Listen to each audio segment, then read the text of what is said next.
Hey guys, उम्मीद है आप खुद को साफ और सेफ दोनों रख रहे हैं। बहुत जरूरी है हम सबका इस वायरस से बचना, जागरूक रहना और इससे जुड़ी हर खबर के बारे में पता होना।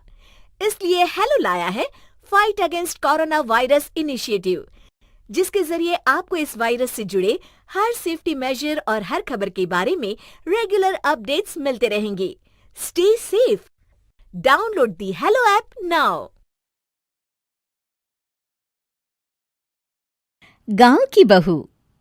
क्या सावित्री, मैंने सुना है कि मालती की बहू ने अपने सास ससुर को घर से निकाल दिया है। अब क्या कहूं, आजकल की बहुओं का कोई भरोसा नहीं है, कब क्या कर दें। मालती की बहू को देखकर कौन कह सकता था कि वो ऐसी निकलेगी। तू सही कहती है। आजकल की बहुओं को देख मुझे तो बड़ा डर लगता है। कहीं मेरी बहू भी ऐसी निकल गई तो। नहीं, मैं तो गांव की सीधी सादी लड़की से अपने बेटे की शादी करवाऊंगी। इस तरह एक दिन गायत्री अपने बेटे की शादी गांव में रहने वाली मीना नाम की लड़की से करवा देती है।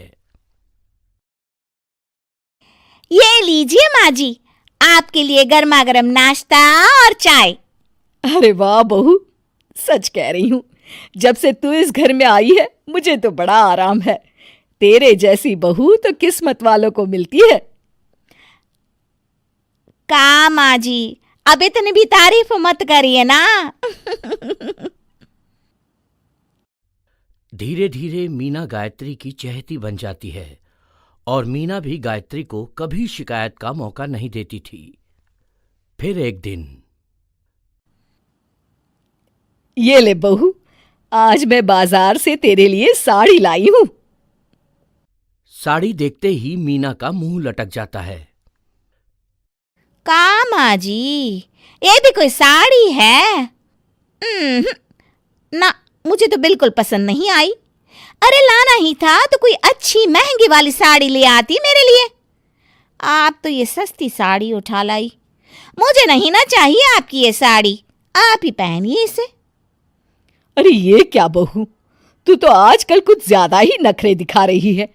मैं इतने प्यार से तेरे लिए साड़ी लेकर आई हूं और तू है कि उल्टा मुझे ही दो बातें सुना रही है। अरे माँ जी, आप अपने लिए तो बड़ी डिजाइनदार और महंगी महंगी साड़ियां खरीदती हैं और मेरे लिए ये सस्ती साड़ी ले आई। आप समझती हैं कि मैं गांव से आई हूं इसलिए मुझे कुछ नहीं पता। हाँ, अरे कुछ नहीं, तुझे शहर की हवा लग गई है बहू। इस तरह दोनों सास बहू में रोज किसी न किसी बात पर लड़ाइयां शुरू हो जाती थीं। एक दिन गायत्री अपनी कुछ सहेलियों को अपने घर चाय पर बुलाती है। अरे बहू, मेरी सहेलियों के लिए बढ़िया चाय नाश्ता तो बना दे। अरे माँ जी, अभी ना मेरे पास बिल्कुल भी समय नहीं है। मुझे ब्यूटी पार्लर जाना है। चाय नाश्ता आप ही बना लीजिए। हाँ, तू कब से ब्यूटी पार्लर जाने लगी है? शहर आए 2 दिन नहीं हुए और देखो महारानी के नखरे शुरू हो गए। बस भी करिए माँ जी, आपसे बहस करने के लिए मेरे पास ना बिल्कुल टाइम नहीं है। आपका क्या है, आप समझती हैं कि मैं गांव से आई हूं तो मुझे कुछ नहीं आता और आप जो रोज रोज मुझसे मेहमान नवाजी करवाती रहती हैं नौकरानी की तरह। मीना के कमरे में जाते ही, अरे ये क्या गायत्री, तू तो अपनी बहू की बड़ी तारीफ कर रही थी, लेकिन ये तो तुझे कुछ समझती ही नहीं। भाई मुझे तो लग रहा था कि तेरी बहू गांव की है तो सीधी सादी होगी, लेकिन इसने तो शहरी बहुओं को भी मात कर दिया। हाँ। अपनी सहेलियों के सामने अपनी बेइज्जती होते देख गायत्री आग बबूला हो जाती है। अरे क्या शहर और क्या गांव, मेरी तो किस्मत ही फूटी थी जो मैं इसे बहू बना के ले आई। भगवान जाने आगे और क्या क्या करेगी। अब तो मुझे कुछ ठीक नहीं लगता। तू जरा संभल के रहना, कहीं मालती की तरह तेरा भी हाल बेहाल ना हो जाए। अच्छा, अब हम चलते हैं। अपनी सहेली की बातें सुनकर गायत्री थोड़ी घबरा जाती है। अरे ये सुशीला क्या बोलकर चली गई, कहीं इसकी बात सच ना निकल जाए। दूसरी तरफ मीना सारी बातें सुन लेती है। अगले दिन से गायत्री अपनी बहू से कोई काम करवाने से पहले 10 बार सोचती थी। ज्यादातर काम वो खुद ही कर लेती थी।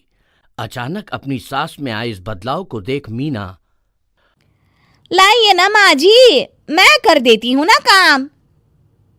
एक बात पूछूं माँ जी, आजकल ना आप बड़ी चुप चुप सी रहती हैं और अब मुझसे झगड़ना तो दूर, मुझसे खुल के बात तक नहीं करती आप। अब कुछ नहीं बहू, ऐसे ही। मीना अपनी सास की मंशा भांप जाती है और मुस्कुराते हुए कहती है, अरे माँ जी, चिंता मत करिए, मैं आपको घर से नहीं ना निकालने वाली। ये डर आप अपने मन से निकाल दीजिए।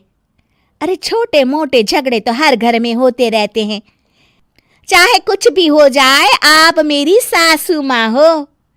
मैं तो जिंदगी भर आपकी सेवा करूंगी माँ जी। अपनी बहू की बातें सुन गायत्री को एक प्रकार का संतोष होता है और उसकी सारी चिंताएं दूर हो जाती है। गायत्री अपनी बहू को गले लगा लेती है। मुझे माफ कर दे बहू, मैं तुझे गलत समझ बैठी थी।